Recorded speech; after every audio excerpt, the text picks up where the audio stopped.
Selon le journal français Libération, le Premier ministre du Luxembourg, Jean-Claude Juncker, serait devenu premier président du Conseil européen sans le veto posé jeudi en début de soirée par Nicolas Sarkozy. En effet, Nicolas Sarkozy se serait opposé fermement à la nomination du Premier ministre luxembourgeois sans en donner la raison. Interrogé jeudi soir sur ce veto, Sarkozy a nié avec aplomb. Selon les sources, le chef de l'État n'a toujours pas digéré plusieurs incidents qui ont émaillé ses relations avec le Premier ministre du Grand-Duché.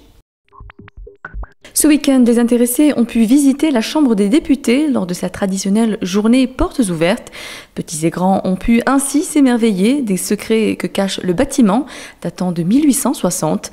Lors d'une visite guidée d'environ 1 heure, les visiteurs ont pu découvrir le fonctionnement et l'histoire de la Chambre des députés, de son occupation par les Allemands de 1940 à 1944, jusqu'à son installation technique et audiovisuelle, comptant parmi les plus modernes d'Europe. Selon Francis Détail, l'un des 3 organisateurs de l'International Motor Show, qui a eu lieu du 20 au 22 novembre à Luxexpo, le salon a été un succès puisque c'est environ 440 stands qui ont pu accueillir près de 28 000 visiteurs, soit une hausse de 10% par rapport à l'an dernier.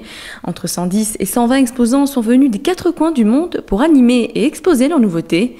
Les stands les plus visités furent ceux des voitures électriques.